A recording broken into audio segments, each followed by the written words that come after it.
Welcome, everybody, to Saves Together, the podcast about playing games together, whether that means co-op or passing the controller back and forth or just playing the same game at the same time.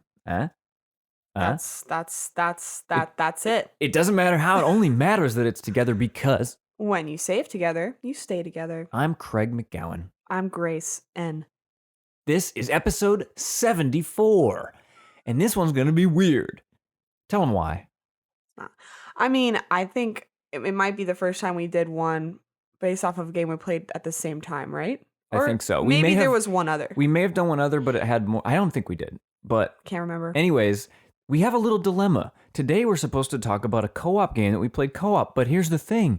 I haven't touched any other game but this one specific game for a whole month. So we decided we should just talk about that.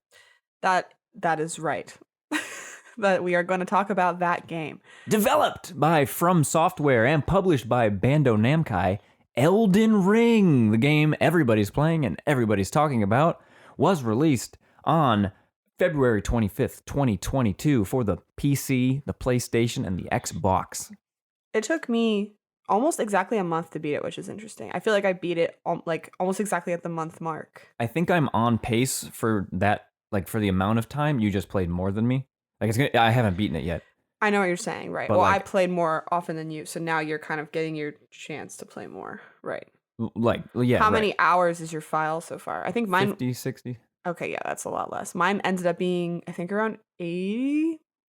People were saying, this game's going to take you 120 hours. It really didn't. And I did a lot. I did a lot in this game. I didn't just go straight to the end. I meandered. I didn't do everything, because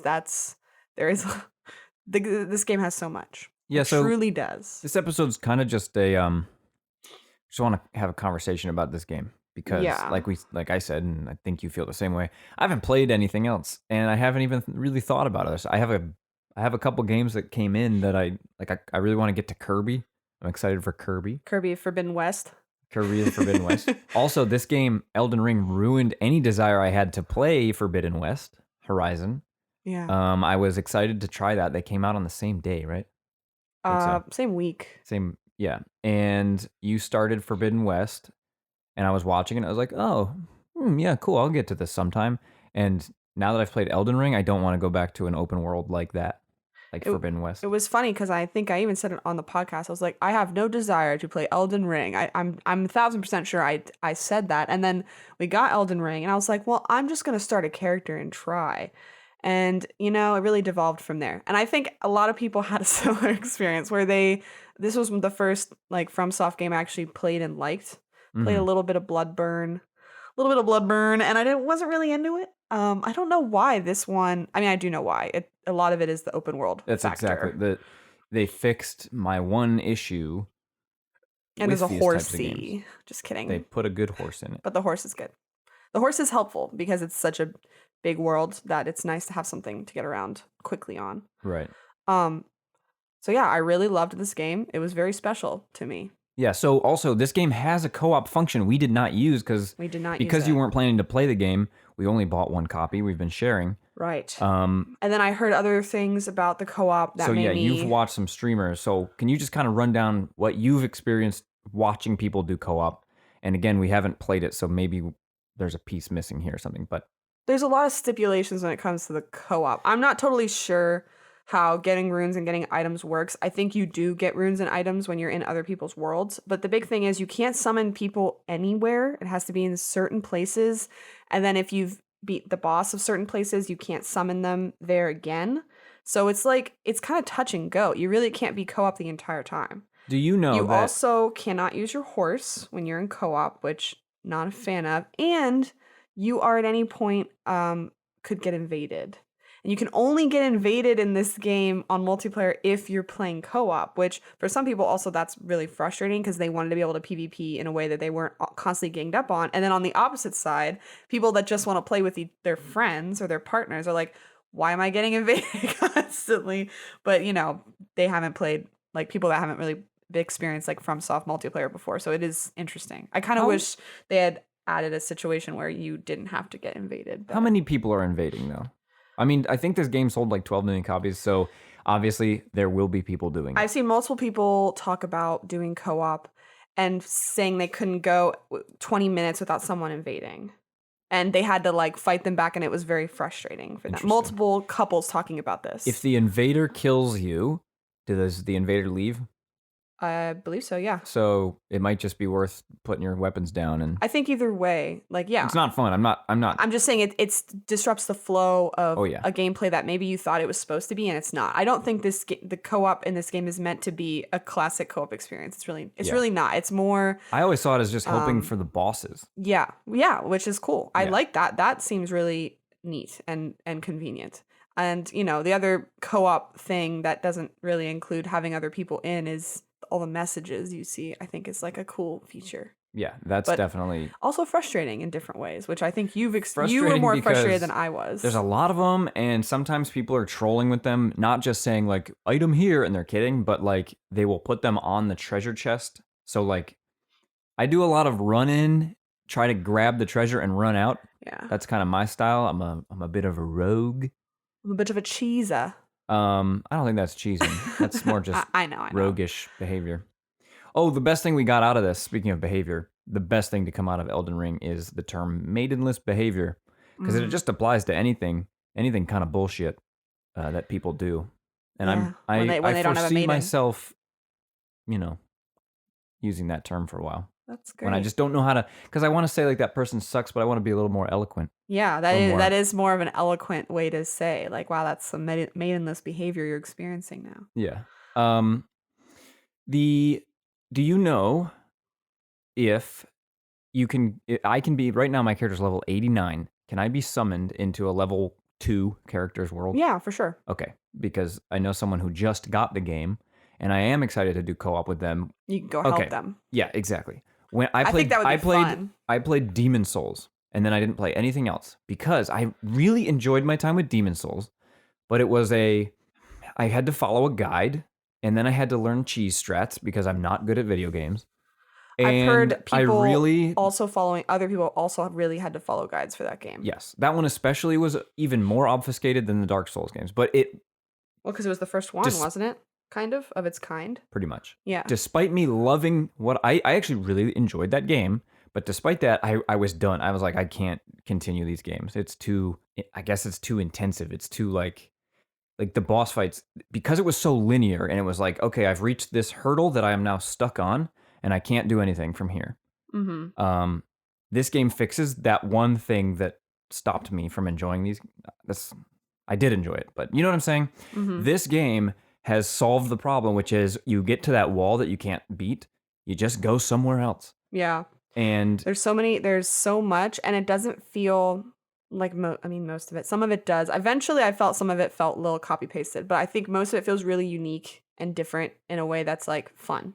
Right. There's always something else to go do and see if you don't want to do the boss. And you can also just skip many of the bosses too. Yeah, if you get stuck on a boss now, so that's why I was asking if I can go into someone lower level. Yeah, I'm can sure help you can. My friend beat the parts that maybe aren't fun. Like I got stuck on Radahn for a while before nerf, and then they nerfed him, and then I beat him. Even summoning, I feel like though Radahn is the one that even if you summons, I mean, it would help because you have really high. That's what I'm saying. I would be able to like really damage him pretty quickly, even if I die to him.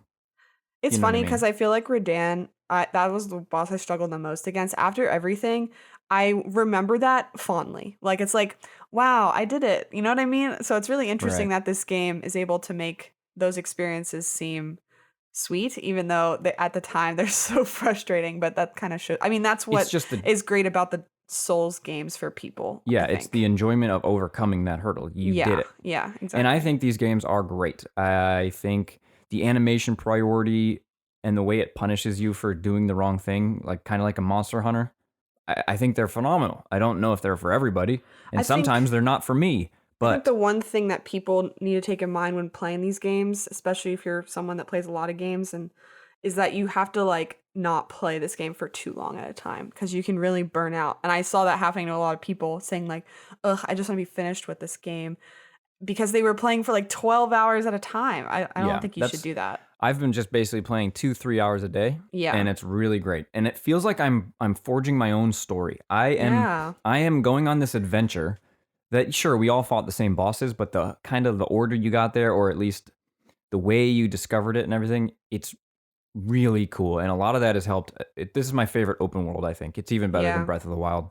It is, because I feel the same way. I felt every night I was like, these are all the things my character did today, and it's so cool. I don't know, it just felt really like an adventure in a way I haven't felt playing a video game in a really long time. Yep. And that was really neat. And that's why I think everyone should try it. I don't think it's for everyone. Yeah. But I really think, especially if you can have someone come in and help you with the annoying stuff, it's so fun to just explore this world. And I'm not that well versed in the lore of the other games, but mostly all I saw was miserable people everywhere. And this has some like friendly folks. This has some people who want to help you. I mean, yes, but don't downplay. It's world, very tragic. But like Blyde is awesome. Yeah, that's true. I felt really connected to the NPCs. The doll witch, Ronnie. I love her. Like she's so great. Like there's a cast of characters that I'm actually remembering. And you also kind of follow them along on the journey. Although, and this frustrates a lot of people, is sometimes you miss out on things. But I do think the point of this game is that you're not supposed to see everything. I agree. But some people are like, oh, I have to find another guide because this character did this. And I will admit, by the end of the game, I was using guides so I could figure out like, oh, I kind of want to see where this goes with this character. But I feel like you could enjoy it just as much if you didn't do that. I think you should at least play it until you get to the point where you're not having fun. But I think you should try to play it and understand you aren't going to see everything. Yeah. But I do understand some of the frustration, because eventually I was like, I'm just going to follow a guide to figure out like where these characters and what they're doing. And like some of them I was like, I'm not interested in that character, but like really want to see what happens to her. And I haven't seen her around for a while. And I don't know. But it was also so rewarding to find them on your own. It definitely is way more rewarding to discover things organically. Yeah. So Fort Hate. I was walking under a bridge or like under a collapsed building, and I just heard a guy yelling, "Hey, does anyone want to help me?" And I was like, who's yelling? And then I found him, and he was like, go south from the Mistwoods or whatever. And like just that kind of vague direction, it was great. Yeah. I don't want an arrow on my map. I want to just be told, you just go south from here, and have the world be designed in a way that I'll find what they're talking about. That's the other thing. It led to a cool little castle that took me a couple hours to get through and explore. And it was really impressive how the whole world is designed, because there's so many moments where you think you might be doing the wrong thing, but it's actually the right thing, but they make you feel like you figured that out on your own. Yeah. It's like, oh, I have to jump on these roofs, even though it feels like I'm cheating. Yes. Oh my God, I love the level design when I forgot that's something. It does feel like you're cheating in a good way. In a good way. It's so fascinating. Like, it's almost like Breath of the Wild's stamina climbing system. It's like, you mean I can climb anything, and you actually can use that into like effectively to explore, and it really helps. However, I do have one problem. I haven't found a single waterfall with a treasure behind it. And if there's a game to put that in, it's this one. And maybe it's there and I've missed it, but every time I see a waterfall, there's a waterfall thing eventually. Okay. All right. Thank God. I was worried that there was a fantasy game with an open world all about exploration that doesn't have a cave behind a waterfall. Yeah. It's ridiculous. So can you run down your character? Like how'd you play? What have you? Oh, okay. So my character was Gottem, and she started out as a prisoner. So that was one with the thing on their head. Mm-hmm. That seems to be a lot of people starting. Yeah. Is it? Okay. I don't know. I guess only because I've seen all the Berserk references.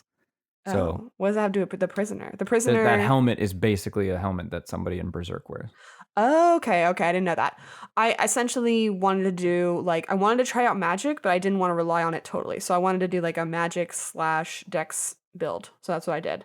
And eventually I found Moonveil. And if you've played the game, I'm sure you're like, wow, you're not a real gamer if you use Moonveil. I don't care. Maybe I'm not a real gamer, but it was fun. And once I got Moonveil, that was the sword I used. And I liked doing some of the summons, and I liked a lot of the magic. So it was fun. It was cool to be able to use magic in these games where I hadn't experienced that yet. So good times were had. What about yours? So I started with the samurai, and then I used the katana that it gives you, the starting basic katana. What's your character's name? Oh, Pizwiz, because I was going to be the Piss Wizard, but then I was like, I don't actually want to use magic. Pizwiz the samurai. Yeah. Okay. Why would you start as a samurai if you wanted to use magic? Did he have a high magic stat? I didn't want to use... well, I realized... You named him and then we're like, I regret it, but it's too late. That's why I dropped it to Pizwiz. It wasn't... His name's not Piss Wizard. It's Pizwiz. I was like, I'm not going to do a wizard. I thought Pizwiz was short for Piss Wizard, but I shortened Piss Wizard to Pizwiz. I see. But Pizwiz truly has nothing to do with Piss Wizard, is what you're saying. Yeah. Okay. Pizwiz. And then I found the really, really long katana, the Kaliuchis or whatever. It's like the... It's like a... Kaliuchis is an artist. Yeah, I know, but I don't know I don't remember the sword. It's like a Nagagata. It's something like that. Okay. It's the Nakagata. I don't remember. It's fine. It's a katana, but longer, so the reach is further. We both are using katanas. But I'm not using the cheap one because I'm a good gamer. Basically, I'm just doing katana and summons. That's how I've been playing this. There are so many summons. I love the summons. They're so fun. There's so many different ones. I've almost only been using Headless Guy and Mimic Tier. I know. I felt bad I didn't try some of the other, because there's a ton. There's one, I don't know if you've gotten this one yet, but there's one of just 3 little pots, and they don't Yes, they explode though. No, they explode. They explode. They do a lot. They're just so slow, and they like can't hit hard, but they explode. It's funny. It's cute. The Mimic Tier got nerfed by the time I found it, and I still really enjoy it. But it's, what's fun is figuring out which items and equipment and summons to bring to each fight. Like I was doing Rykard, whatever, the big serpent thing. And because you have to use that, there's a special sword. I'm sorry if that's a spoiler, but it's right there when you start the fight. They also talk about it before you go in. That's why because you have to use that special sword, I figured, well, that means if I use the Mimic Tier... Also, it was a spear. Sorry. Whatever. I'm doing the lore. Well, he swings it like a sword if you do the charge attack. So it's kind of a sword spear. Okay. The Pizwiz knows. But that was when I used the Mimic Tier instead of the Headless one, which is what I'm usually using, because the Headless guy teleports around and throws his spear, and I feel like my Mimic Tier always just kind of dies too quick to some, like because he rushes in and just gets hit a lot. Mine was super tanky. You used him pre-ban. No, I didn't. I did you keep telling yourself that. I did not. But yeah, when you use the Mimic Tier in that fight, they also have the spear. Yep. So you can like really stun lock that It's just 2 people just like sing, sing, sing, sing. It's good. I liked that fight. That design, the design of that guy was really cool. I think the design of this world and the monsters, I really enjoyed. Like I loved the world, how everything was like color coordinated. Like there's like a blue world and a yellow world. And all the monsters, like especially the bosses, were really neat. Like I liked the lore of the world, even though obviously the way the stories work in this game is you're not going to get them, A, B, C, D. It's not like that. You sort of have to piece it together. And I really enjoyed that. Like I don't need to know everything. I'm just kind of like vibing out in this world. Right. That's what I like about it. Is it feels like this is my story in this world I don't understand, which is kind of how the real world is. Like I don't know how everything fits together, but I know that if I walk to here, I can. World. Elden Ring is the ideal world. We're all the tarnished of Earth, is what you're saying, right? Maybe, because I don't quite understand what the whole... Is it purgatory? In Elden Ring? Yeah. No, what's interesting about Elden Ring is the tarnished are like... There's a ton of tarnished, which is cool, by the way, to set the story up that way, because you're essentially saying, yeah, there's chosen one, but you're all the chosen one, but you're being sent out and you're just mostly dying. Eventually, one of the chosen one will rise to the top, and that ends up being you. But it's kind of a cool setup, because it's like, yeah, we're all technically able to be the chosen one. So you're telling me we're sperm. Only one gets to the egg. Is this a sperm joke? Is this a sperm bit right now? Is the whole game no about getting to an egg? Oh, you don't get to a single thing that then repairs the world and creates life? Well, here's the thing about the ending of the game. You don't have to do that. Well, yeah, not every sperm makes it, and some sperm are evil sperm. I don't like this metaphor at all. Although there is like egg-based imagery, especially with Renala. I think this is all about rebirth. It is about creation, rebirth. And I would say it's about Yggdrasil, death, the Erd tree. Yes, it's about death because when you sperm, there's a lot of sperms that die. It's about death because when you sperm, a lot of them die. I'm on to something. I want the title of this episode to be The Adventures of Gwen Gottem and the Pizwiz. Okay. Okay, thank you. You got it. Thanks. But I think that kind of concludes the adventures of Gwen Gottem and the Pizwiz. Yeah, you got nothing else to say? I mean, I have a lot to say about this game. I just feel like it's nothing most people haven't said. I really think you should play it. Mm-hmm. At least try it. I agree. And okay, I wanted to talk about actually the discourse behind the tutorial. Okay, wait, I also want to say if you're not someone who plays, because I don't know what kind of demographic listens to us, but we play a lot of games that are for not people that play a lot of games, you know, like Kirby and Stardew Valley. I think good starting games. This is not a good game to first play a game. I saw someone on my Twitter feed say that this was the first game they ever were going to try to play. What an experience that would be, because I don't think it's probably an awesome one, maybe, but it ruins the rest of games because you're like, wow, this one was so good. It's just, I think it would be interesting, but I think it would be hard to be your first game. If you don't play a lot of games like this, you're probably not going to have a wonderful time. Yeah, especially at the beginning. It would be a hard hurdle. But if you got over the first 3 hours, I don't know. Maybe this would be like your favorite thing in the world. That's what I'm saying. I think if you could somehow, that's why this game took over an entire month of my life. Maybe the co-op in that case would be good, because if you had a friend who could help you when you're stuck. Yeah, who can teach you like, hey, like this is how you do it. Like it's okay to die over and over again. Everyone's gonna go through that and get you through like the first boss. Although, you know, I'm hearing about people that don't even beat Godric for like 50 hours. Like that's very possible. Which I think is awesome. Yeah. You can go to, I did not know this, you can go to Liurnia without beating Godric. Yeah. You can just cross that bridge. Right. I didn't know that. I thought you had to do him. As far as I understand, you can go anywhere in the game without... I think you actually can. There's multiple ways to get multiple places. Like going to the plateau, I went there a way that you didn't have to like do anything that hard. Like you just had to get through this tunnel. I didn't even know that's what I was doing. There was like an underground tunnel that So technically you could go from Stormvale or from like the first area to the plateau. The only thing I don't know is, can you get into the later parts after the capital? The one thing after the capital. Because yes, you can. Locked. As long as you do two, you have to do 2 bosses to get into the capital. Yeah, but you can't just rush to... Right. So you have to do bosses. You can't just go anywhere in the There opening. are some bosses you are, yes, correct. The game is locked essentially behind some bosses. Which is fine. But you don't have to do them all. That's a good disclaimer. Like, okay, if you're a Stardew and Animal Crossing player, maybe this is not going to be a great game to pick up, but if you have an interest in it, you should check it out. I think if you're interested in the world and like the lore, it might be fun to try. And you don't have to beat it. I think your story can end at any time. You don't, True. For me, I'm still compelled to play, so my story is continuing. But if I were to stop right now, I would be completely satisfied. I would say, no, I played that game until I was, my story ended with, I became a salesman in the plateau or something. Or I just died to Radon, and that was it. Yeah. that was my wild ending. But that's a very cool game. Very cool game. Unfortunately, other games won't compare to for a long time. This is one of those ones, you know what I mean? This is one of those like instant classics. I bet it will influence other games, though. For sure. So that's good. I mean, it itself was influenced by Breath of the Wild. I think there's no way you could argue it wasn't. I'm surprised there's not a glider. Could have sworn there'd be a glider. I feel like that then they would have had a hard time locking certain things behind certain things. Yeah, well. No, but I think there's a lot of loading. There's a lot of hidden loading. Is there? So there's certainly a lot of non-hidden loading. When you go up towels.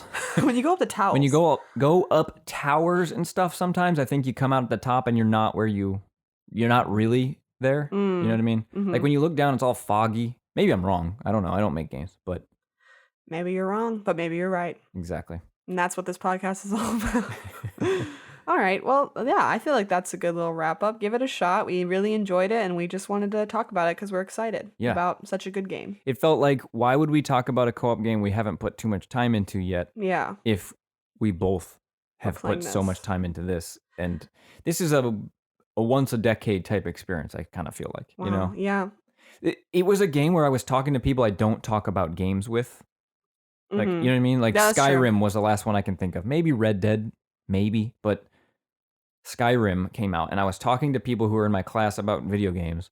It was in college that I didn't know played games. You know what I mean? And they were excited. And it's one of those media defining type experiences. Yeah. And it's wild that it's such a hard game. It's crazy that it's one of these like I can't believe FromSoft made a game that is so popular, right? Usually they're like a niche, kind of like a Monster Hunter. It really is amazing. Like, I don't know how, and I mean, it happened to me. Like, I played this game that I was not expecting to play at all. Like, and this happened to a ton of people that never have played a FromSoft game that played this game and loved it. Like, that's crazy. I don't even understand how it happened, but it happened that way. I guess it was a little bit of FOMO, maybe. I mean, not for me. I genuinely, well, I mean, in my specific case, it was because you bought it. I don't know if I would have bought it had you not bought it. Right. But maybe I would have at that point. I would have been like, okay, everyone's saying you should give this a shot. I would have believed them probably. So yeah. Interesting. I forgot. I wanted to quickly touch on the tutorial cave discourse.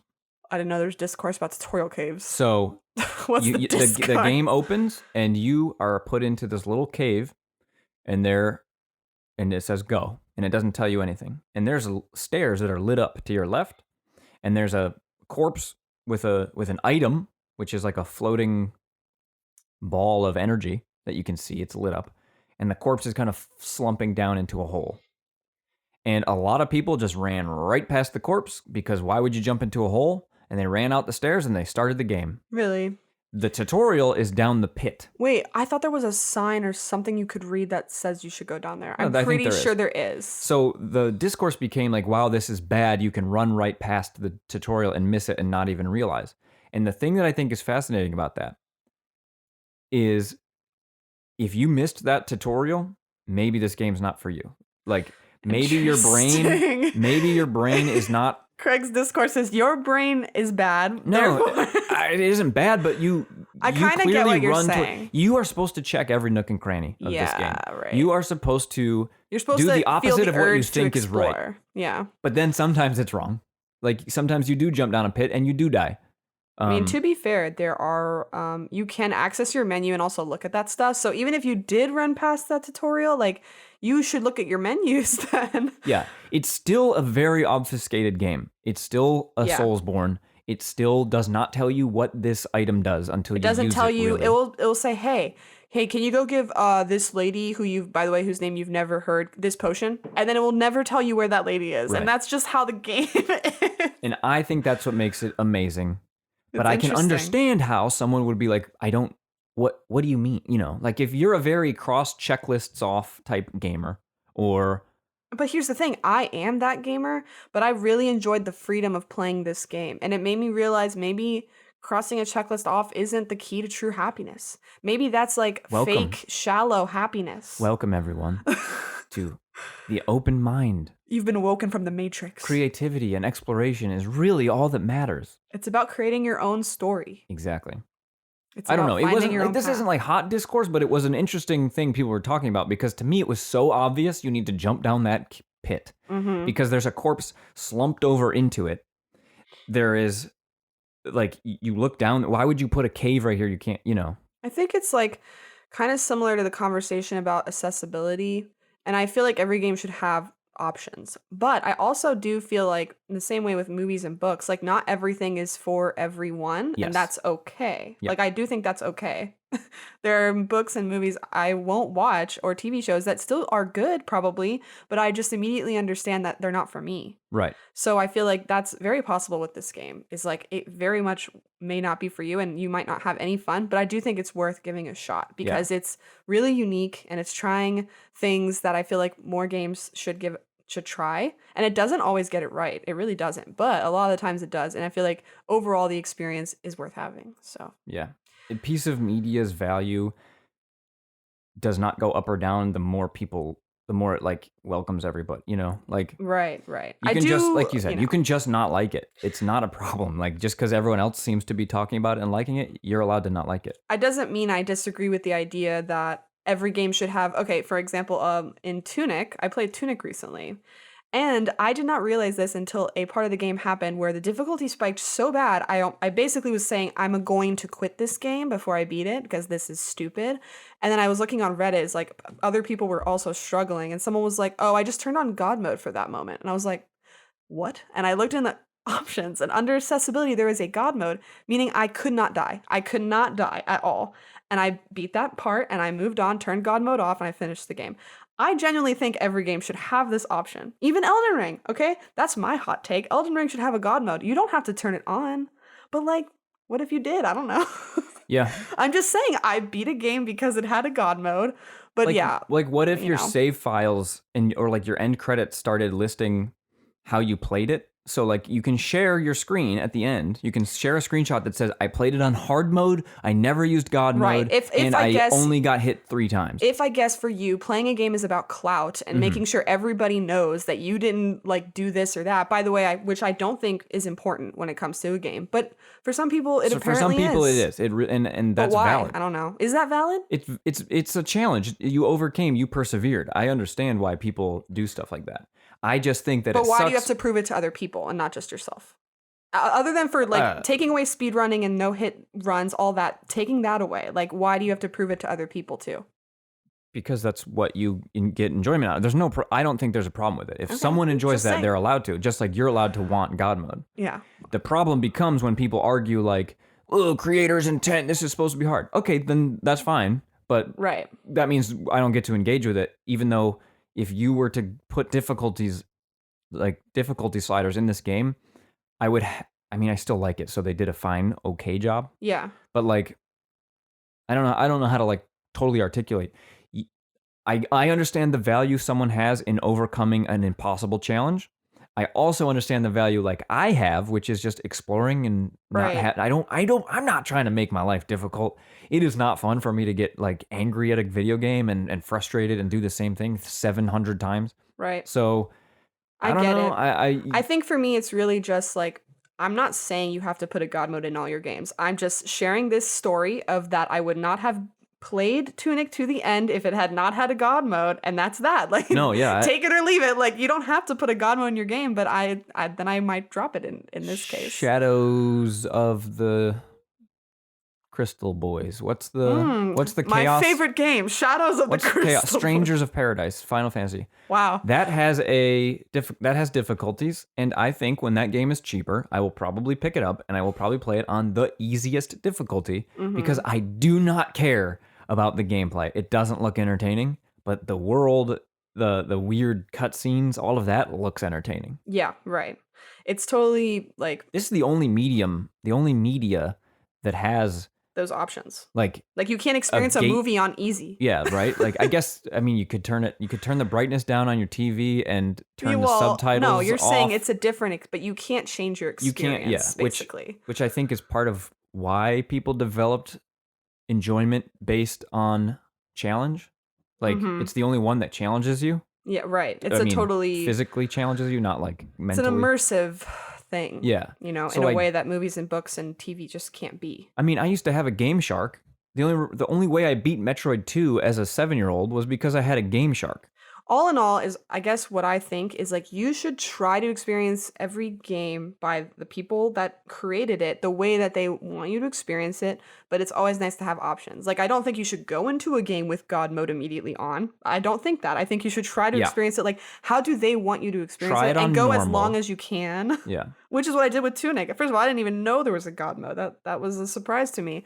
But it was nice to be able to like, okay, I would love to know what happens at the end of this. So I'm glad I can just get through this without like immediately quitting. I didn't want to do that either. So it was nice to have the option. But yeah, you can tell, you can feel it when your drive to go forward is not based on what your fingers are doing. Mm-hmm. When it's like, I don't want to do this. I just want to see the end. I like running around the world. I'm trying to think of games that have done this to me. You can feel when difficulty, this is like my opinion, is badly designed. Like there are just moments in certain games where it's like, this should not be this difficult. This is stupid. Like I feel this feels unfair to me, and how difficult it's been thus far, it doesn't feel like it matches. Unlike Elden Ring, it's always very difficult, so it doesn't feel unfair at any time. It's just like, okay, I can't overcome this, or I have to keep trying. And generally, it's the fair type of difficult where you did not roll when you were supposed to. It isn't like some games just do, okay, now you do 1 damage and he has 1 million health. What is fun about that? You know what happened in Tunic? The encounter happened where they just took away all your power-ups and they made you do this marathon boss fight, and then every time you restarted, it was like it took way too long. I was like, absolutely fucking not. Like I got all these power ups, I can't even use them. Like this is stupid. This isn't fun. This is not. It has to be fun. Okay. At the end of the day, this has to be fun. It's a game. Okay, that's what I think. And the challenge should still be fun. And if fun for you is the challenge, wonderful. There's not. That's what I was saying. There's nothing wrong with that. But I think some challenges are fun and some are not. But then if the challenge is too much for you, you should also still be, yeah. Right. I don't know. I think some people are lying to themselves about what's fun also, by the way. I'm not going to yuck anybody's yum. I'm just saying, maybe they're yucking their own yum. They don't even realize what their real yum is. That's what I'm trying to say. Look inside yourself and ask yourself, why you keep playing a game that you're not even enjoying? Well, that's because, like, they didn't, saying, I'm not the only one that's got picked last in gym class, and they always got like C's and D's. And finally, there's something they're good at, and it's beating bosses with only one hit or something. Wow. Yeah. And it's like, we get it, little guy. Like, you made it. You're a human now. You have value as a person. So mean. You're taking them down more than I was even starting to, but you're not wrong. You're not wrong. What I'm saying is, do some introspective work in general. Just in general. And then play Elden Ring and see how that goes for you. And it will be great. All right, we went on longer than we planned. Anyways, that's Elden Ring. We didn't play co-op. Thanks for listening to this co-op podcast. Thanks for listening. Cool. So before we wrap it up, Grace, could you tell me where we can tell them, the listeners, where they can find us on the internet? You can check us out at savetogether.club, where you'll find links to our social media and all our episodes, along with our list of recommendations. And you can follow us over on Twitter and Instagram at savetogether. Yes, and also, that's it. I don't actually have anything to say. Oh, okay. Thank you for listening. Thanks for listening. To episode 74. Thanks, everybody, for listening. Thanks for listening. Thanks for listening. Thanks for listening.